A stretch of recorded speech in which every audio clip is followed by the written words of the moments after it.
Hello and welcome back to Old Truthford v Home of Honestly Biased Sports content. How we doing, folks? Mr. Keith in the chat. Keithabix himself. How you doing, man? The legend is live again. Love you, admin, as always. Love you too, Old Truthfordian, Mr. Keithabix. Hope you're doing well, man. Okay, we are speed running the news today because admin does have plans and he's left it very, very late to do everything. So a bit of an earlier stream today. Let's go through all of the Manchester United news and speed run it. So Alex Crook came out today, I should say, or actually last night, saying for Bruno Fernandes, I think he'll at least stay until the end of the season. I wrote in my notebook on the TalkSport website a few weeks ago now, after he did that bombshell interview in Portugal, where he said basically the owners were willing to cash in on him when he had offers from Saudi Arabia last summer. These players in that dressing room, or there are players in that dressing room who feel that was the beginning of the end for Bruno Fernandes. They feel like he will leave in the summer. Guys, Bruno Fernandes, I think he's bang on to leave in the summer. I would be like, it's nonsensical for him to stay in the summer, realistically, for another project, another rebuild. I just think it's a shame for Bruno Fernandes because I think as soon as Ruben Amorim was sacked, Fernandes was sacked with him. So yeah, he's definitely going to be gone. Indicator reporting that Michael Carrick's training sessions have blown the United players' minds. They are hugely impressed with his methods. The tactical meetings have everyone on high alert. I guess we'll have to wait and see tomorrow to see if that actually comes into fruition or if that means anything. But we'll see who's lying eventually. And just in terms of transfer news, Manchester United are considering a move for Nottingham Forest centre-back Murillo in the summer, with Harry Maguire's exit imminent, apparently. So, as we all know, Harry Maguire's into the last, I don't know, however many months of his contract. So, we could either offer him a new contract. I don't know if we've got the option to extend. I think we might have used that already. But with Harry Maguire gone, I guess Murillo in. I don't know too much about him. Let me know if you guys do. That intro music is a banger, admin. Thank you. Thank you, Cal. I mean, that is the peak of Old Truthford so far. So far. I'm hoping to create a lot more things in the future. How many times do the players say that about other managers? They say it every time they come in, mate. Blah, blah, blah. Says Keith. Yep. Sounds about right. They say that they're blown away. They say that, oh, okay, if it's Ten Hag, it's his tactics. If it's Ruben Amorim, it's his man management. Oh, the vibes are good. And it's all the same stuff, just a different day. Shea Lacey on Instagram. So Shea Lacey, I don't think he's in the squad, or he's going to be in the squad for the game against Man City tomorrow. I believe he's playing against Fulham under 21s, or he's playing against some for the under 21s tonight. Shea Lacey, I think he's involved in the squad, so I don't think he'll be involved in the matchday squad tomorrow. This was quite funny. So, just uncovered this gem, United People's TV. Michael Carrick conducting the Manchester United chants in the away end at Turf Moor a few years ago. So, I mean, he's definitely a United fan, is Michael Carrick, but can he get the points on the board is what matters. Even after Ruben Amorim's outburst post-Leeds, Jason Wilcox did not want him to leave Manchester United. He wanted things to continue. Now, a lot of people are going against Andy Mitten for some reason. I think he's a very good, I don't think you could call him a pundit. I guess he's a journalist, United journalist. I'm sure Jason Wilcox did not want him to leave, but I mean, it was his decision in the end to make Ruben Amorim leave. Like, he can't say like, oh, I didn't want him to leave, but it was my job to fire him. So yeah, I don't know about that. And guys, This is the reasoning for the title of the live stream tonight. Diogo Dalot is delusional. This story here from Chris Wheeler of the Daily Mail says Diogo Dalot will believe he should be the first choice right back moving forward. Himself better suited to a back four and also a player that can invert inside. I mean, better suited to a back four. I don't think he is. I think if anything, he was better suited to being a wing back. I don't think Diogo Dalot is better suited to being a out and out right back because of the defensive responsibilities like a Mazraoui is. Something Carrick showed an appetite for at Middlesbrough. Mazraoui offers less going forward than Dalot, but is equally comfortable operating inside in midfield spaces and provides greater security defensively. Something which may be more important than ever if Carrick is aiming for helter-skelter football. I'm sorry, Mazraoui over Dalot all day. They're right back every single day of the week. Even if Mazraoui was injured, I'd pick him over Dalot. Andy Mitten is solid in my opinion. He has never really said shiz he shouldn't have said or talked too much crap over the years. I put him in the same bracket as Whitwell. Yep, completely agree, Keith. Completely agree, mate. And then, I don't know how much I can show this without getting copyrighted or something. I don't think I can play the clip. But essentially, Paul Scholes, Nicky Butt have been just needlessly digging in the players. I don't really understand it. I don't understand why they've gone down this route, but pretty much digging in Martinez saying that Haaland's going to like pick him up and run with him. It's like how tall is Paul Scholes? Like Paul Scholes' height. And then let's look at Lisandro Martinez's height. Mate, Lisandro Martinez is taller than Paul Scholes, and he had a pretty good Premier League career. So what is going on? Why is Paul Scholes laughing at this? How tall is Nicky Butt? He's 2 centimeters taller than Lisandro Martinez. Guys, this is ridiculous, man. This is genuinely like, this is just hate watching. Like, why are they hate watching their own club? I don't get it. Why are Paul Scholes and Nicky Butt hate watching their own club? Dalot just doing self-PR so he can make the Portuguese World Cup squad. He shouldn't even get him that, to be fair. I mean, he'd be lucky to. Oh, if Diogo Dalot wins a World Cup, oh, sweet Jesus. How many points are Manchester United getting from here? I'm going to go with 11. I'm going to say 11 points from these games. Come on, United. What are you guys saying?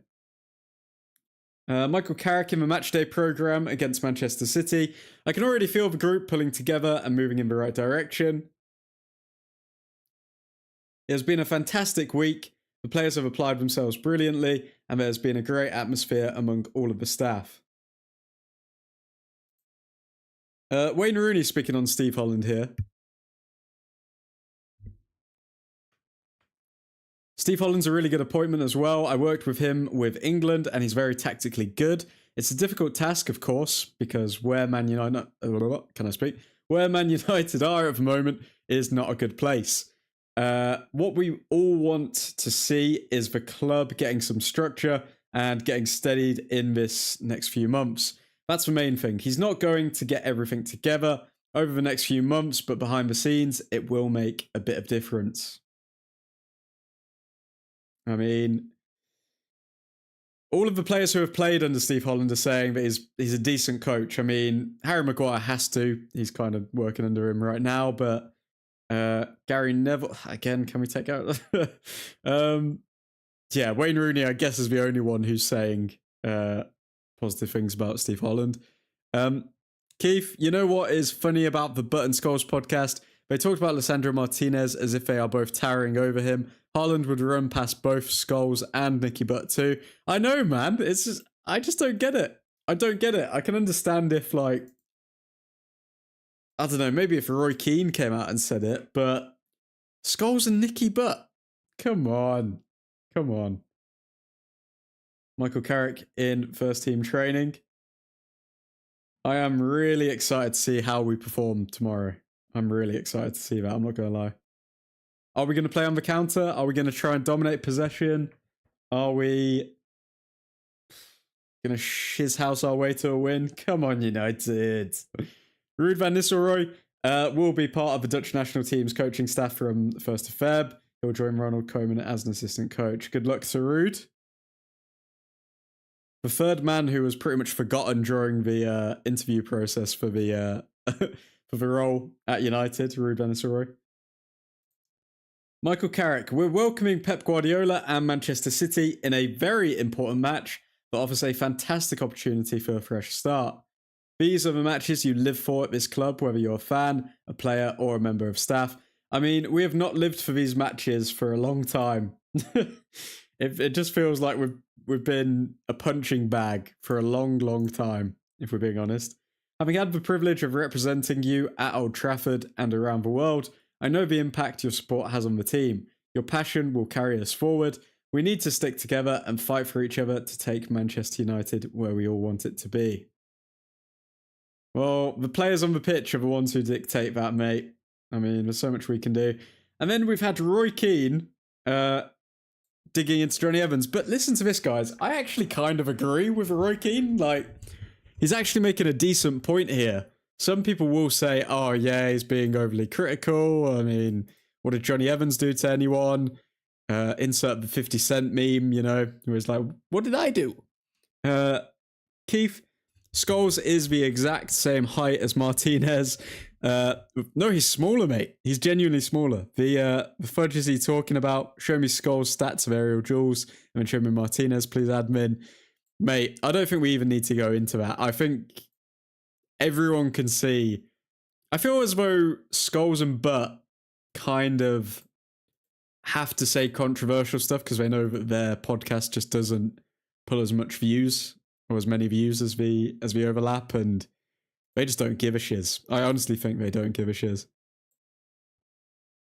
Cal, thank God for Ruud. Let's go Netherlands. Come on, Netherlands. I can't wait to knock you out in the World Cup. Come on, England. But yeah, Roy Keane on Johnny Evans. What has Johnny Evans done to be a coach at Manchester United's first team? He left United 4 or 5 weeks ago as a loans manager, and then Fletcher gives him the job. Has 2 games, Fletcher goes, and Carrick also gives him a job. Great, isn't it? And if you haven't watched it, because I can't play it, but it's genuinely hilarious, like watching Roy Keane flip out. But he makes a really good point. Like, what has Johnny Evans done as a coach to warrant being in the first team? Like, he was a player a few months ago. Makes no sense. I don't think he's done any badges or anything. Maybe for the defensive side. That's the only argument you can put forward. He was a decent defender in his day. Can he get this side working defensively? That's it. Maguire on Michael Carrick. Really impressed. I know him from before and I spoke really highly of him. He was a magnificent coach when he was here under Ole. He's got great ideas. He speaks really well. And tactically, he's really good. Really impressed. I know, yeah, that's the exact same quote. See a little Ronda in the... Rondo? Oh my God, losing my mind. Admin, I think Southgate is the new manager. His right-hand man joining United is a dead giveaway. Mate, Southgate's not joining. I can tell you right now. Mate, I'll bet money, Keith. I'll genuinely bet you money. Southgate is not going to be the next manager. Like, it's not going to happen.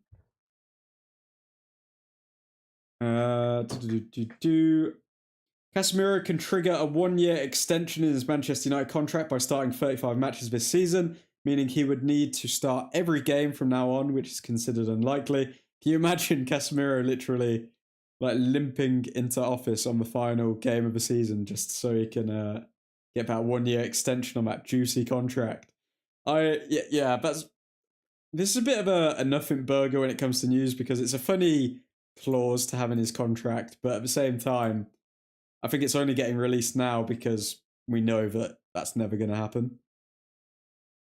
Manchester United, and this is a bit of a bombshell that everyone's talking about today. So Manchester United have held talks with a midfielder in the last 24 hours for a loan until the end of the season. He has Premier League experience and is currently playing outside of England. So who do we think this mystery midfielder that could come in will be? The midfielder has Premier League experience. They play outside of England. They play in Europe. It's not Ruben Neves. Michael Carrick as well, talking about some personal comments from Roy Keane. So basically, Roy Keane commented on Michael Carrick's wife. He essentially said that she's got a big mouth and she likes to rant and I don't know, something on those lines. And yeah, it's an interesting one because Michael Carrick pretty much just came out and said it didn't bother me. That was again shocking because it's kind of like, I don't think Roy Keane and Carrick played together. I don't think they did. Correct me if I'm wrong, guys. But to I don't know, to go at someone's wife, just a bit weird. Just a bit weird. Both former United players, very weird. Carrick on chats with Sir Jim Ratcliffe and the Glazers. The ownership group were in and around it. It was nice to see them and meet them yesterday. We were able to share blah, blah, blah. Season targets. Not in terms of it has to be this or that way. Like I said, we want to be near the top, but we have to take some small steps toward that, and European football would be a step toward that. Michael Carrick on Keane's comments. They're former players, not putting more pressure on me. I don't feel that. There are plenty of opinions around, some positive, some not too much. It's totally irrelevant in terms of what I focus on. I know that we want to improve on how we want to work with the players. There's a lot that can be said. It's the way of the world. I'm not going to pay too much attention to that. For me, the players and staff is to focus on how we're going to succeed. That's our job. You can't say secret midfielder, then say it's not Neves. I mean, it's not Neves though, is it? If it's out of Europe, man. Loftus Cheek. I said man. I was gonna go like mate or man, and it came out as like man. I'm confused. Don't back Amorim with midfielder and then get Carrick a midfielder, Pratcliffe and Jason Smallcroft. Oh god, sounds about right. It doesn't make any sense, does it? I mean, maybe Amorim knew that that was going to happen potentially, but there was no guarantees and he just flipped out. I don't know, maybe that was the case, who knows, but either way, we should have assured the manager of it at least, or head coach rather. I've spoken to Jason Wilcox an awful lot, and I'm working... that's a funny choice of words, isn't it? I've spoken to Jason Wilcox an awful lot, and I'm working closely with Jason and Omar as well over the last few days. We've spoken a lot, as you'd imagine.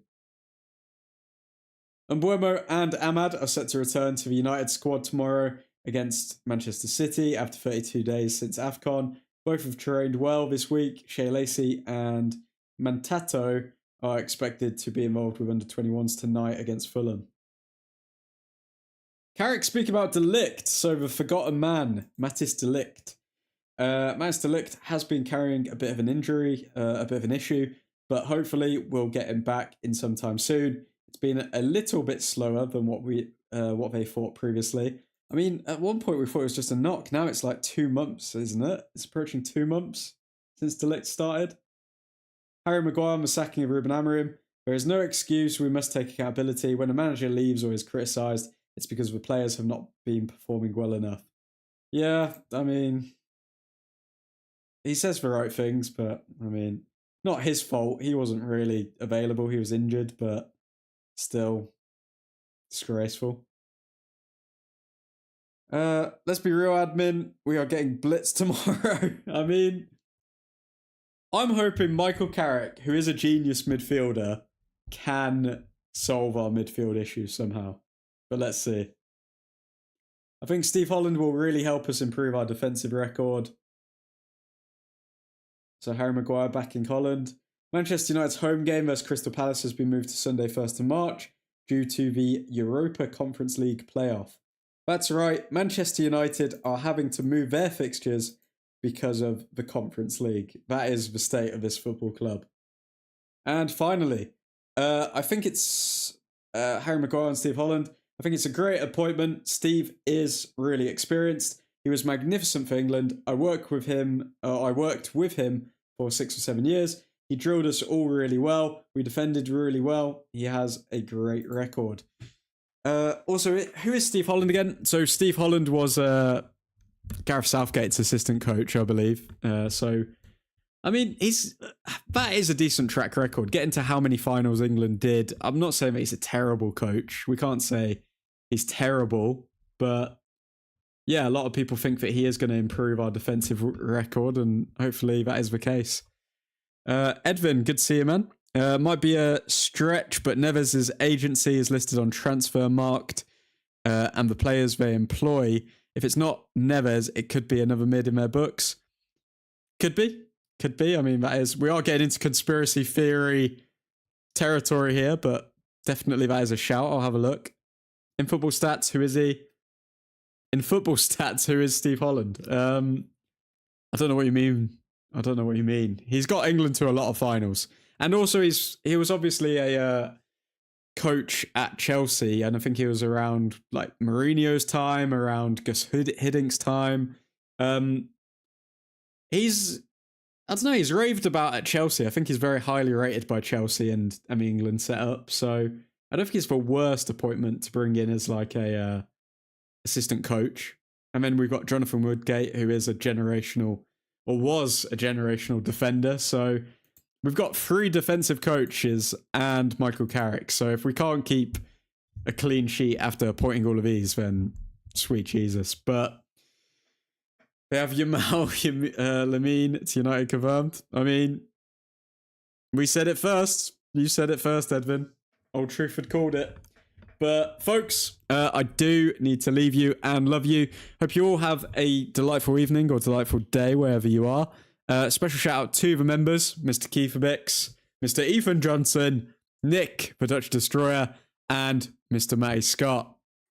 But let me end it here with Cal's comment. If Steve Holland is that great, as Maguire says, I expect Luke Shaw to blow up and perform well. Let's see. I think Luke Shaw will perform well, and he'll probably get a spot in the England squad, and then he will get injured next season, and we will continue to not sell him. But for now, folks, have a lovely time wherever you are. Godspeed.